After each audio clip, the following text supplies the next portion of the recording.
Jesus. Então tenha sua Bíblia em mãos, em Mateus capítulo de número 24. Pedir para passar o slide, por favor. Meus irmãos, o sermão completo, o sermão escatológico completo, ele abrange o capítulo 24 e o capítulo 25 de Mateus. Às vezes a gente lê partes desse sermão escatológico, mas um sermão, para ele ser entendido no seu todo, a gente precisa ler ele ou ouvi-lo por completo. Então, o sermão escatológico ele está em Mateus capítulo 24 e capítulo 25. E ele é tradicionalmente dividido da seguinte maneira. Primeiro, o sermão escatológico ele começa ali com uma introdução, com uma profecia a respeito da destruição do templo e de Jerusalém. Depois Jesus fala sobre o princípio das dores. Depois do princípio das dores vem a grande tribulação. Depois da grande tribulação, o retorno de Jesus, a vinda do Filho do Homem. E aí Jesus então fala a respeito das parábolas. A parábola da figueira, a parábola do servo bom e do servo mau, a parábola das 10 virgens, a parábola dos talentos. E por fim, Jesus vai fazer uma explanação sobre o grande julgamento. Então esse é o sermão escatológico de Jesus. Essa é a sequência histórica também. Destruição do templo, princípio das dores, grande tribulação, retorno de Jesus. E aí essas parábolas, parábola da figueira, parábola do servo bom e do servo mau, parábola das 10 virgens e parábola dos talentos, essas parábolas elas são para nos alertar, para nos prepararmos para a volta do Senhor Jesus. Próximo slide.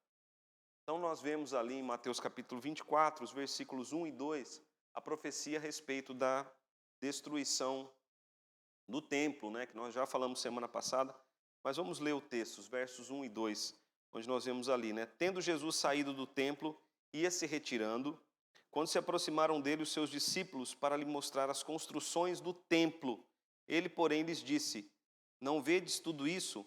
Em verdade vos digo que não ficará aqui pedra sobre pedra que não seja derribada. Então Jesus estava profetizando o que aqui? Estava profetizando a destruição do templo e a destruição de Jerusalém. Por que o templo e Jerusalém seriam destruídos? Por causa da maldade dos judeus.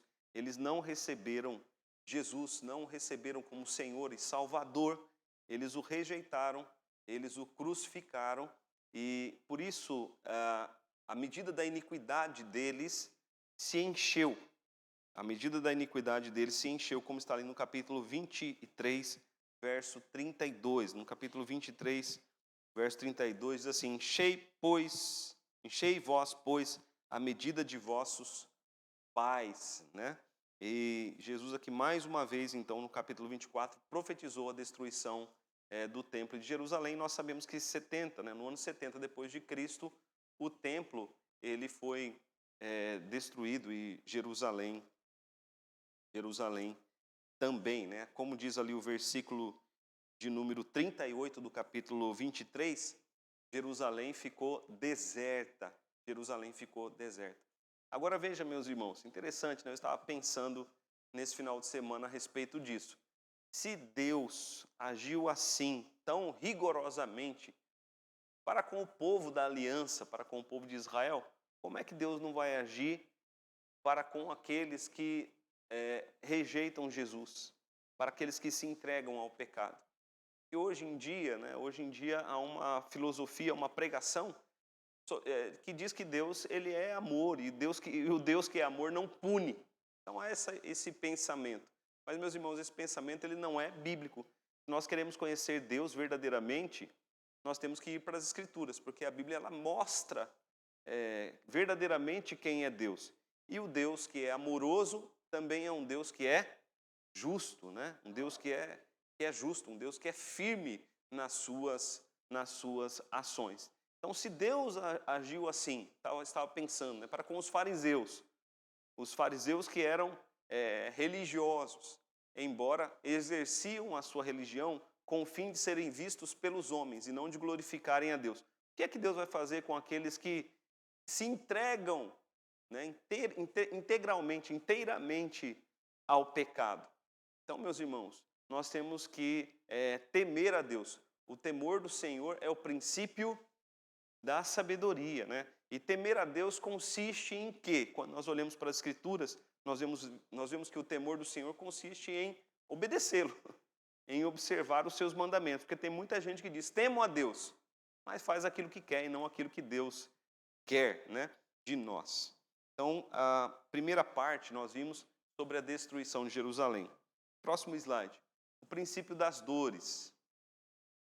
Veja ali a partir do verso de número 3. No Monte das Oliveiras, achava-se Jesus assentado quando se aproximaram dele os discípulos, em particular, e lhe pediram, dize-nos quando sucederão essas coisas, e que sinal haverá da tua vinda e da consumação do século, né? Então nós temos aqui 3 perguntas em uma, né? Quando é que essas coisas vão acontecer? Porque não vai ficar pedra sobre pedra. Qual é o sinal da tua vinda? E quando é que vai acontecer aí a consumação, né, dos séculos, ou o final de todas as coisas? E Jesus respondeu, vede que ninguém vos engane, porque antes, né, da vinda de Jesus, antes da consumação dos séculos, virão muitos em meu nome, dizendo, eu sou o Cristo, e enganarão a muitos. Verso 5, verso 6. Certamente ouvireis falar de guerras, rumores de guerras. Vede, não vos assusteis, porque é necessário assim acontecer, mas ainda não é o fim. Porquanto se levantará nação contra nação, reino contra reino, haverá fomes e terremotos em vários lugares. Porém, tudo isso é o princípio das dores. Sereis atribulados e vos matarão, sereis odiados de todas as nações por causa do meu nome. Nesse tempo, muitos hão de se escandalizar, trair e odiar uns aos outros. Levantar-se-ão muitos falsos profetas e enganarão a muitos. E por se multiplicar a iniquidade, o amor se esfriará de quase todos. Aquele, porém, que perseverar até o fim, esse será salvo. E será pregado este evangelho do reino por todo o mundo, para testemunho a todas as nações. Então virá o fim. Então, meus irmãos, nós vemos, né, a respeito do princípio das dores. E veja aí no slide, né? Esse é o momento em que nós vivemos agora. Nós estamos, né, nesse momento aí do princípio das dores, talvez no final, né, desse princípio das dores. E essas profecias que nós vemos aqui, que Jesus cita aqui, essas profecias, né, falsos profetas, guerras, terremotos, rumores de guerras, como diz lá em Lucas, Lucas também fala a respeito de epidemias, ele não fala de pandemias, porque não era uma palavra conhecida naquela época, mas essas profecias têm que acontecer a cada geração. Por quê? Porque são sinais para todas as gerações. Sinais de quê? Sinais de juízo e, ao mesmo tempo, sinais de graça. Porque são sinais de juízo que mostram que Deus ele vai punir esse mundo, assim como ele puniu esse mundo de pecado, né? Esse mundo entregue ao pecado, assim como ele puniu Jerusalém. Mas é também sinal de graça porque nos chama ao arrependimento. São sinais que nos levam a nos prepararmos para o retorno do Senhor Jesus. Então, nesses dias, né,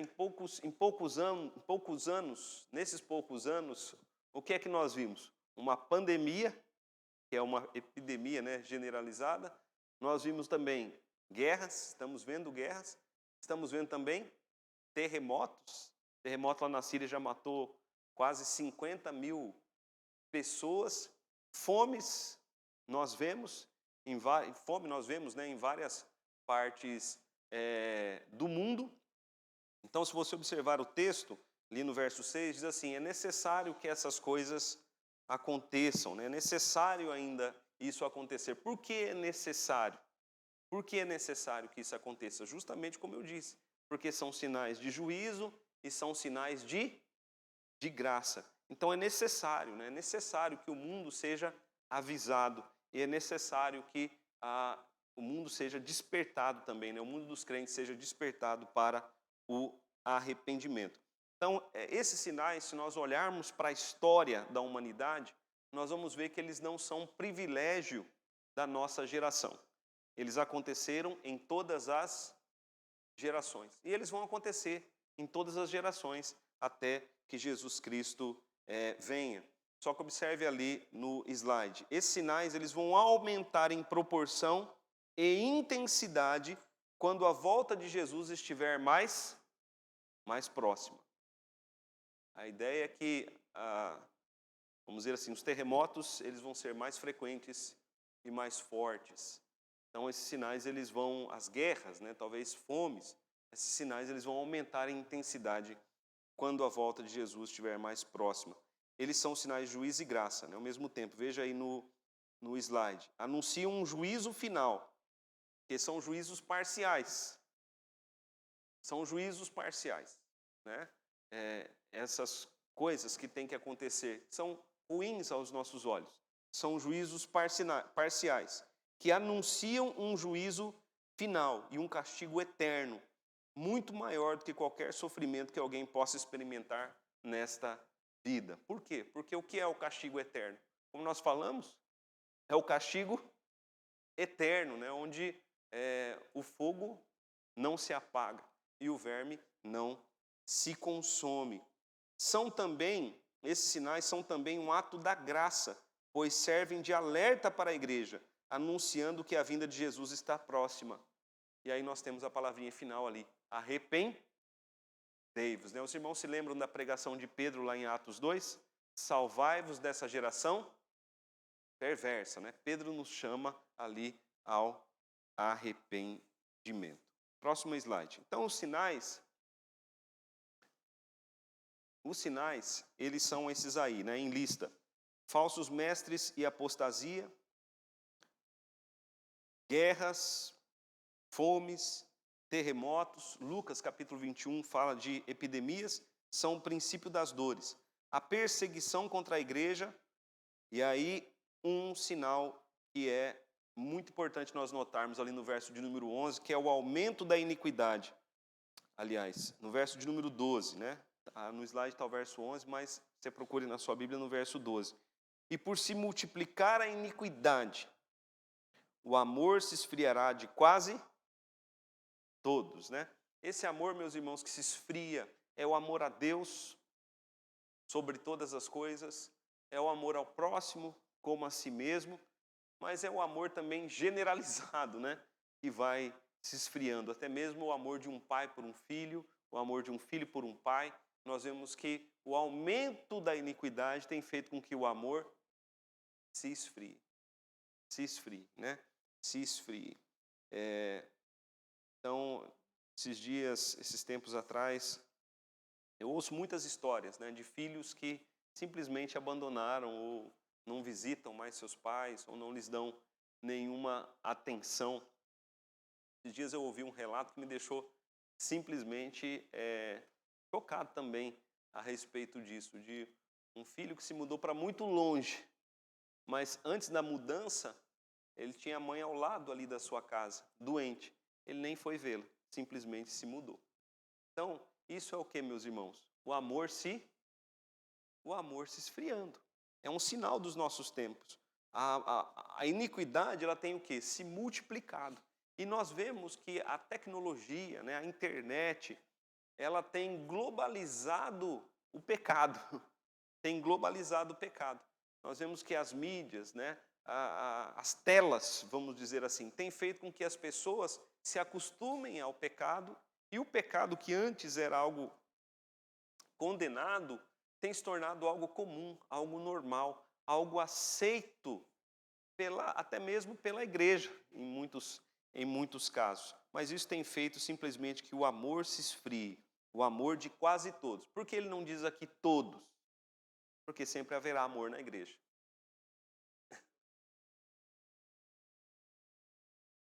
Porque esfria? Por causa do aumento do pecado, né? O que é o esvaziamento do amor? O esvaziamento do amor é o aumento do egoísmo, né? É o aumento do egoísmo. É o aumento, né, do egoísmo. E a multiplicação do pecado faz com que o amor se esfrie, como ele diz aqui, né, em quase todos. Verso de número 13. Mas aquele que perseverar até o fim, esse será? Aquele que perseverar em quê, meus irmãos? Aquele que perseverar no amor, aquele que perseverar em crer, esse será salvo, né?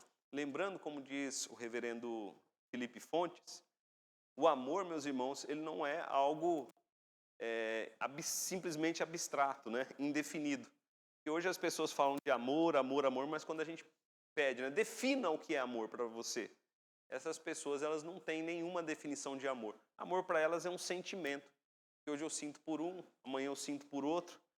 Porque eu não sinto mais, eu simplesmente abandono. Agora, amor bíblico, o amor consiste em fazer a vontade de Deus.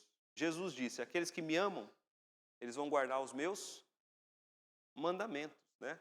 Agora, aqueles que, não é simplesmente eu te amo, o amor consiste em fazer a coisa certa. O amor consiste em fazer a coisa certa.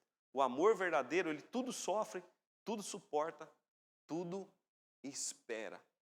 Esse é o amor verdadeiro, o amor que nós vemos revelado nas Escrituras. Então, aquele que perseverar até o fim, né, no amor, na fé, aquele que perseverar até o fim, esse será salvo. Verso 14, será pregado o evangelho do reino por todo o mundo, para testemunho a todas as nações, então virá o fim. Qual é o grande sinal da volta de Jesus, né? De que a volta de Jesus está próxima?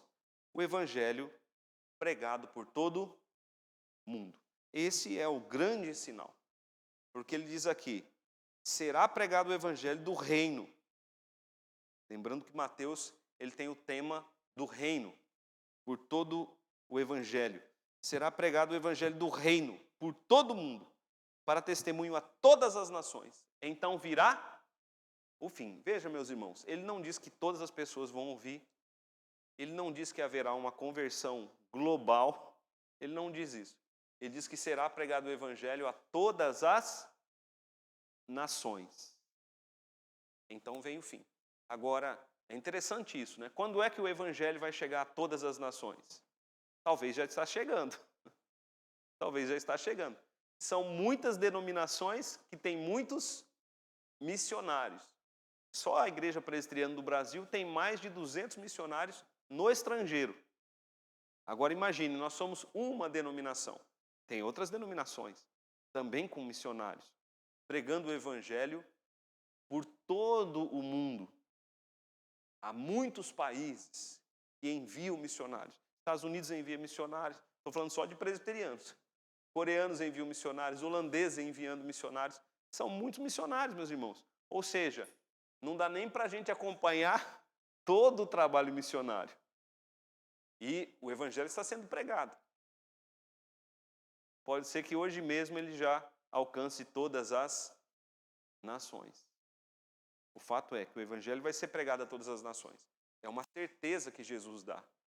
Não uma hipótese, uma certeza. Porque ele diz, e será pregado este evangelho do reino por todo o mundo, para testemunho a todas as nações, então virá o fim. E quando começa o fim? Próximo slide. Né? Começa com a grande tribulação. Vamos ver ali a partir do verso de número 15.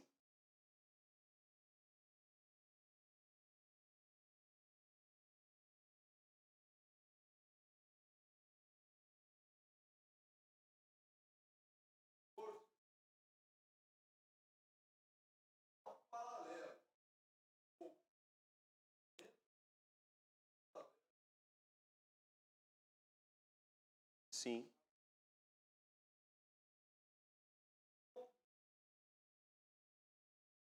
Sim.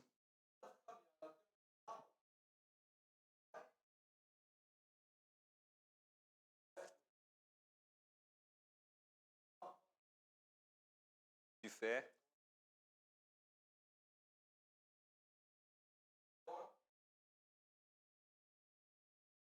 Muito bem, presbítero. Colocou muito bem. O presbítero Manuel está dizendo aqui que há dois grupos, né? Um grupo que é evangelizado e que recebe Jesus como Senhor e Salvador, e um grupo que cresce com a iniquidade, né? E esses dois grupos, chega uma hora que eles vão se chocar. Por quê? Porque eles têm cosmovisões diferentes. O mundo caminha numa direção e a igreja caminha numa outra direção. Esses grupos, eles vão se chocar.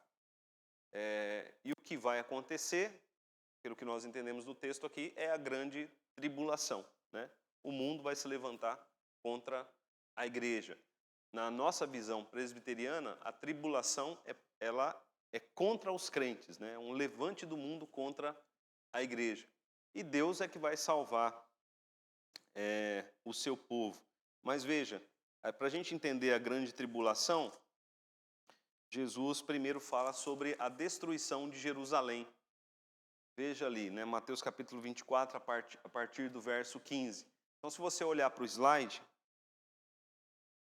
quando, né, essa profecia ela se refere, essa profecia que nós vamos ver agora a partir do verso 15, ela se refere a vários eventos, incluindo a destruição de Jerusalém no ano 70, até a tribulação final. Então é aquilo que nós chamamos de uma profecia sobreposta, uma profecia que se cumpre em vários estágios. Então a grande tribulação aqui, ela primeiro, né, essa primeira parte do texto, ela se refere à destruição de Jerusalém. Vamos ler aqui Mateus, depois a gente vai ver Lucas para ficar mais claro. Mas veja aí a partir do verso 15. Quando, pois, virdes o abominável da desolação, de que falou o profeta Daniel, no lugar santo. Quem lê, entenda, né? Essa profecia do abominável da desolação, o que é o abominável da desolação? É o abominável que, numa tradução livre, é o abominável que traz a desolação, né? É uma pessoa que é abominável aos olhos de Deus, que ela traz com ela traz uma desolação. Daniel profetizou a respeito desse abominável da desolação. Primeira vez a profecia se cumpriu com Antíoco Epifânio, antes da volta de Jesus Cristo. Depois, no ano 70 depois de Cristo, com Tito. E depois, por fim, com o anticristo, né? Com o homem da iniquidade. Essa profecia vai se cumprir ainda no futuro. Então veja ali mais uma vez a partir do verso 15. Quando, pois, virdes o abominável da desolação, de que falou o profeta Daniel, no lugar santo, quem lê, entenda. Então os que estiverem na Judéia fujam para os montes. O que ele quer dizer aqui é o seguinte, imagina na sua mente, Jerusalém cercada de exércitos inimigos. Aí Jesus está dizendo assim, olha, quando vocês virem Jerusalém cercada de exércitos inimigos, quem estiver na Judéia não entre na cidade, fuja para os montes. É isso que ele está dizendo aí. Verso de número 16, né? Quem estiver na Judéia, fuja para os montes. Ou seja, não entre na cidade, fuja para os montes. Por quê? Porque muitos buscavam refúgio dentro da cidade. Mas Jesus está dizendo, não entre na cidade. Por quê? Porque a cidade não vai ficar pedra sobre pedra. Fuja para os montes. O judeu considerava que Jerusalém era uma cidade que seria protegida por Deus. O templo seria protegido por Deus. Por isso é que Jesus diz, quem estiver na Judéia, não entre na cidade, fuja para os montes. Verso de número 17. Quem estiver sobre o eirado, não desça a tirar de casa alguma coisa. É para fugir. Quem estiver no campo, não volte atrás para buscar a sua capa. É para fugir. Salva a tua vida. Não é melhor deixar a capa para trás. Ai das que estiverem grávidas e das que amamentarem naqueles dias. Por quê? Porque a grávida não consegue fugir. A grávida, ela caminha com lentidão. E a mãe que amamenta, além de cuidar de si, ela tem que cuidar também do bebê. E o inimigo não tem misericórdia de ninguém. Ele nem das grávidas, nem das que amamentam. É um inimigo que ele traz a desolação. Verso de número 20, Jesus diz, orai para que a vossa fuga não se dê no inverno. Por quê? Porque aquela região, meus irmãos, lá no inverno neva. E na neve é muito difícil você fugir e caminhar. Né? Então Jesus diz, olha, orai para que a vossa fuga não se dê no inverno. Eu já estive num lugar onde estava nevando, que era o Monte Sinai. Eu estava com luvas bem grossas essas luvas. E quando eu cheguei lá em cima, eu percebi que a minha mão ela estava já começando a ficar um pouco roxa, porque o frio é intenso. Então nós brasileiros não temos muita noção do que é um frio muito intenso. Nós não temos essa noção. E hoje em dia temos blusas muito boas, né?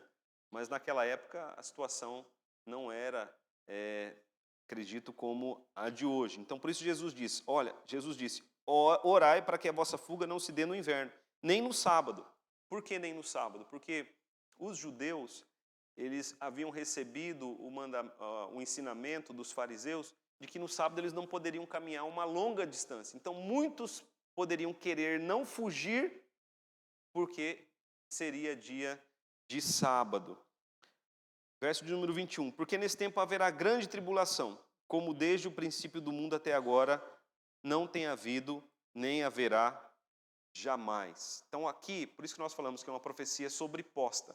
Porque primeiro Jesus está falando da destruição de Jerusalém, mas ao mesmo tempo Jesus está falando de algo que vai acontecer nos últimos dias, quando a volta de Jesus estiver próxima. Veja comigo o Evangelho de Lucas. Lucas vai deixar um pouco mais claro para nós. Lucas capítulo 21.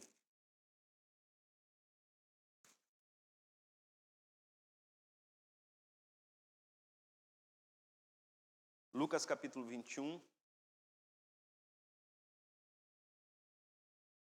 A partir do verso 20. Lucas capítulo 21, a partir do versículo de número 20. Lucas capítulo 21, a partir do verso de número 20. Os irmãos acharam? Olha o que Jesus diz, né? Lucas capítulo 20. Quando, porém, virdes Jerusalém sitiada de exércitos... Lucas capítulo 21, verso 20. Quando, porém, virdes Jerusalém sitiada de exércitos, sabei que está próxima a sua... Então, aqui em Lucas nós temos uma visão, Jesus deixa claro, né, que é primeiro Jerusalém sitiada de exércitos, e a cidade ela vai ser devastada. Então, os que estiverem na Judéia, fujam para os montes. Os que se encontrarem dentro da cidade, retirem-se, fujam também. Os que estiverem nos campos, não entrem na cidade.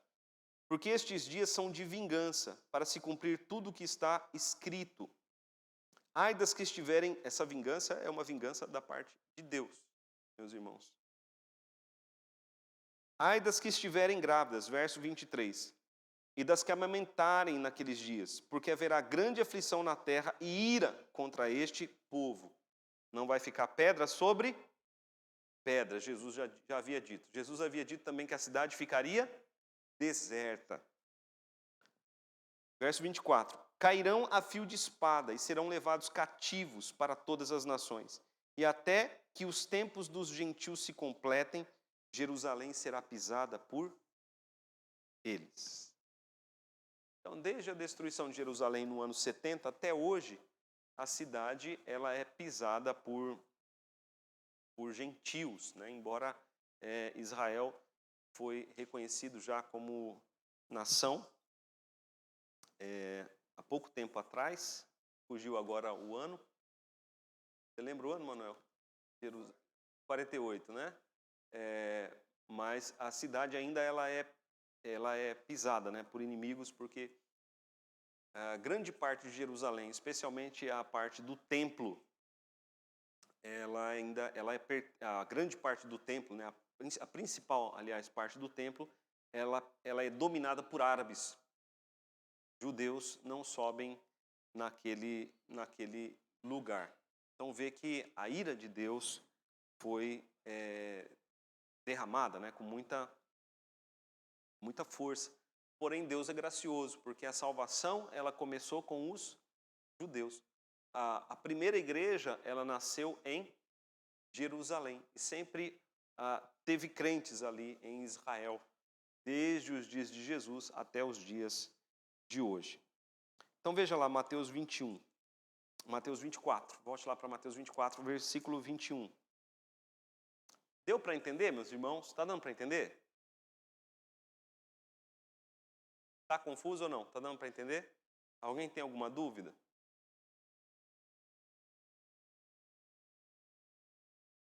Então, verso 21. Porque nesse tempo haverá grande tribulação,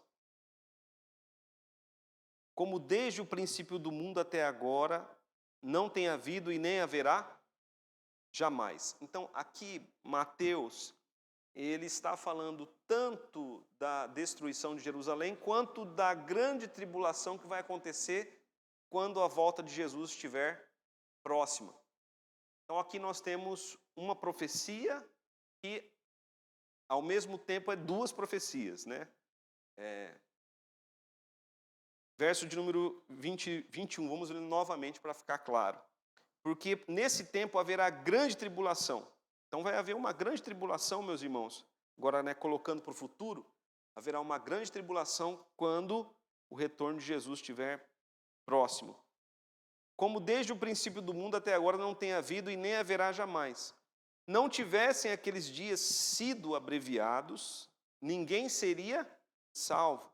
Mas por causa dos escolhidos, tais dias serão abreviados, né? O que a gente entende é que será uma grande tribulação, mas será uma tribulação que não será muito extensa, né? Será uma tribulação curta.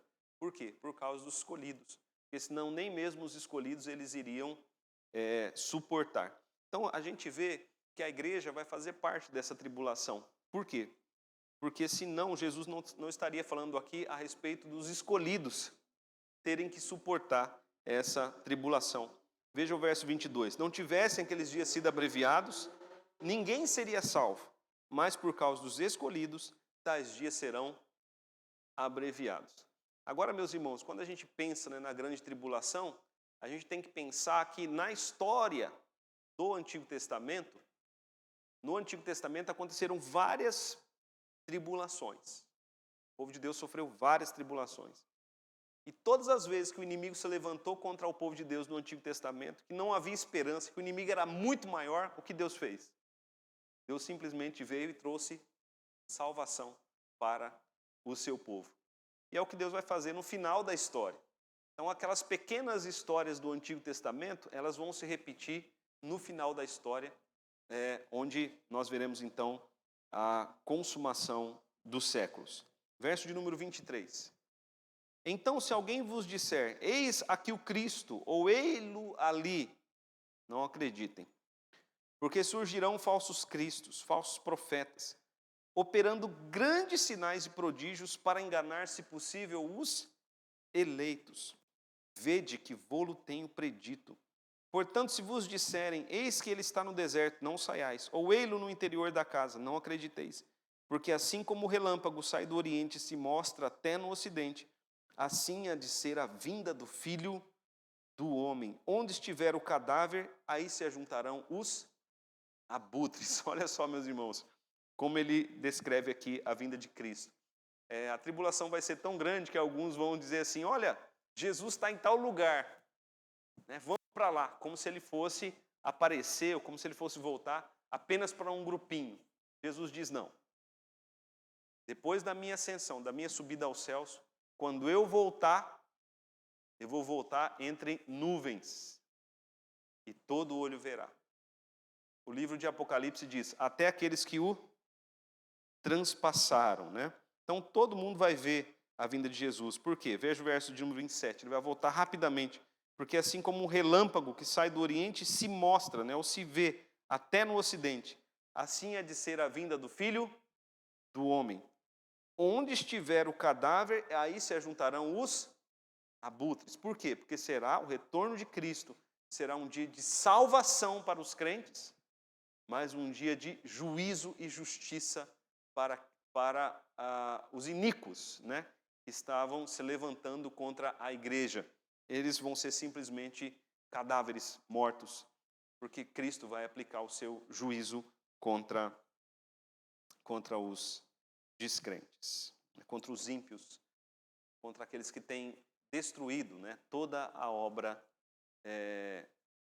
de Deus, né? Eles têm se levantado para destruir toda a obra de Deus. Sim.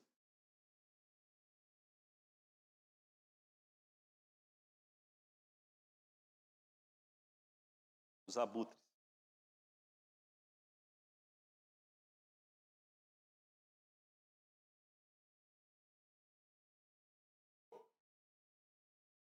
Sim. É.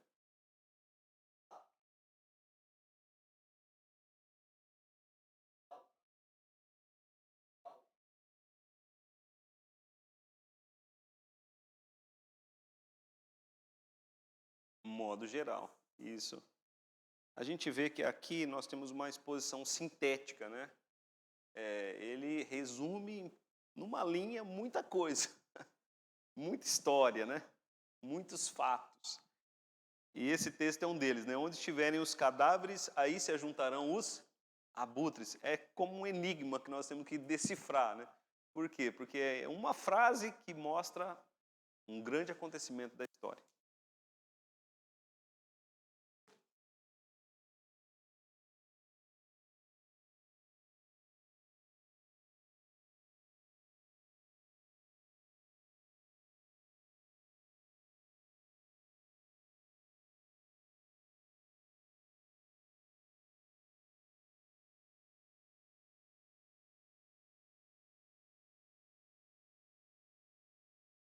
Serão. Sim.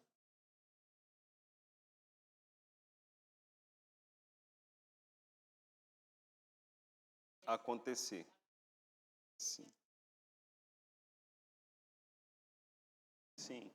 É, a Bíblia, se a gente é muita coisa para a gente dizer, né, em pouco tempo. Mas quando Jesus Cristo fala com os fariseus, quando Jesus conta as parábolas que nós já vimos, né, as parábolas anteriores ali ao capítulo de número 23, as parábolas que nós já vimos, né, a parábola tipo as parábolas que estão no capítulo 21 e capítulo 22. A parábola dos dois filhos, a parábola dos lavradores maus, a parábola das bodas. Quando Jesus Cristo vai falando ali aos religiosos daquele tempo, Jesus fala como se eles tivessem uma cidade e uma casa. Aí Jesus vai mostrando que depois que essa cidade e essa casa que eles julgam que pertence a eles, ficará deserta, será destruída. Não vai ficar pedra sobre pedra. Eles estão chegando, eles estão enchendo a medida da iniquidade. Então, como nós podemos fazer um paralelo aplicando isso aos nossos dias e aos dias futuros? Os homens que vivem na iniquidade, eles consideram que esse mundo lhes pertence, que a casa deles é aqui. Então, eles fazem o que eles querem no mundo deles e na casa deles. E a profecia de Cristo não vai ficar pedra sobre pedra, a casa de vocês vai ficar deserta. Então, o retorno de Jesus Cristo vai fazer isso, né? Será um dia de julgamento contra aqueles que se rebelam, né, contra Deus e contra a sua palavra e julgam que este mundo lhes pertence. Verso de número 29, meus irmãos, em diante. Próximo slide. A vinda do Filho do Homem. Mateus capítulo 24, versos 29 a 31. Logo em seguida, a tribulação daqueles dias. O sol escurecerá. A lua não dará a sua claridade. As estrelas cairão do firmamento. E os poderes do céu serão abalados. Então, se você parar, né, para entender esse texto aqui, vamos dizer assim, literalmente, o que acontece aqui? O mundo acaba, meus irmãos. O mundo acaba, porque, né, se o sol não dá luz, veja ali o verso de número 29, né? Se o sol não dá luz, se o sol escurece, se você não tem mais a lua brilhando, se as estrelas caem do céu e os poderes do céu são abalados, ou seja, se há um terremoto, né, global, o mundo acabou. Se não tem sol, não tem lua, a vida já se encerra, né? Então, o que ele descreve aqui é um fim. Quando nós olhamos para o livro de Apocalipse, o livro de Apocalipse ele vai descrever isso algumas vezes. Por quê? Porque o livro de Apocalipse ele vai contar essa história que Cristo contou aqui por alguns ângulos. Pelo ângulo da igreja, depois pelo ângulo das nações. Ele vai contando. Então, Se a gente entender Apocalipse, literalmente o mundo vai acabar várias vezes. Então aqui há um final, né? Chega o mundo, ele acaba. Então, logo após a tribulação, né? Ou seja, em seguida a tribulação, o mundo ele vai chegar ao seu final. O que vai acontecer será o juízo final. Veja o verso de número 30. Então aparecerá no céu o sinal do Filho do Homem. Todos os povos da terra se lamentarão, ou seja, chorarão. E verão o Filho do Homem vindo sobre as nuvens do céu, com poder e muita glória. Ou seja, a volta de Jesus, ela é descrita aqui não como não como uma alegria. É alegria para os crentes. Mas para os povos, né, para o mundo incrédulo, será um dia de lamento, um dia de tristeza. Por quê? Porque ele vem para executar o seu juízo, ele vem para executar o seu julgamento. Veja o verso de número 31. E ele enviará os seus anjos com grande clangor de trombeta, os quais reunirão os seus escolhidos dos quatro ventos, de uma a outra extremidade dos céus. E aqui ele descreve o arrebatamento da igreja, né? O arrebatamento dos escolhidos. Haverá uma separação. Quando nós olhamos para outros textos da Escritura, nós entendemos que haverá primeiro a ressurreição, né, dos crentes e dos descrentes, e os crentes eles serão arrebatados, irão com Cristo. E aí, depois, haverá o julgamento final. Mas antes de falar sobre o julgamento final, Jesus ele vai trazer aqui algumas parábolas. E essas parábolas nós veremos na semana que vem. Ok, meus irmãos? Alguma dúvida? Alguém quer fazer alguma pergunta?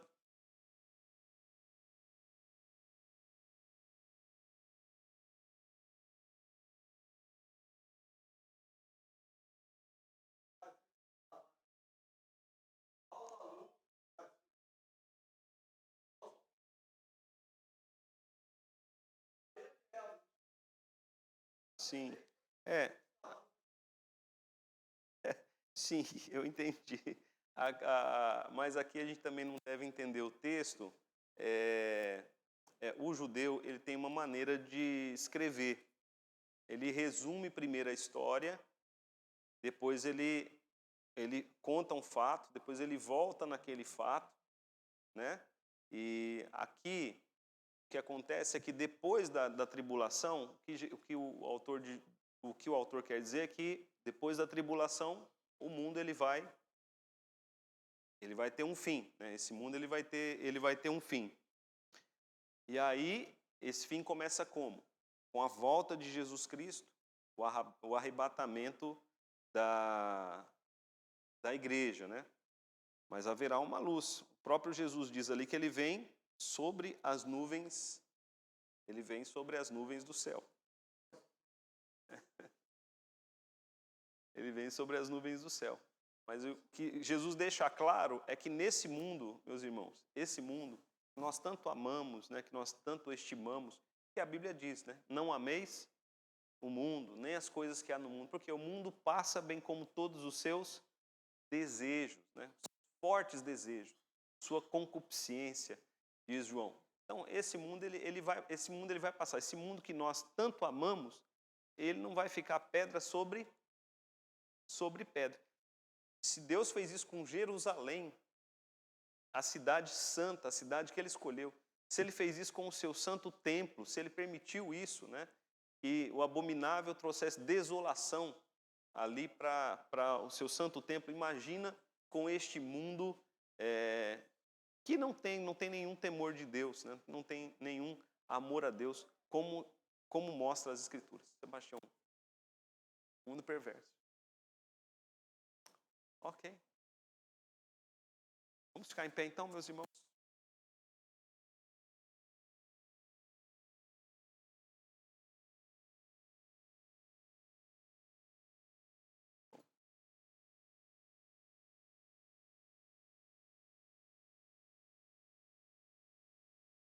Coloque seu coração diante de Deus. O Rei Jesus, Ele está voltando. Essa é a intenção de Mateus.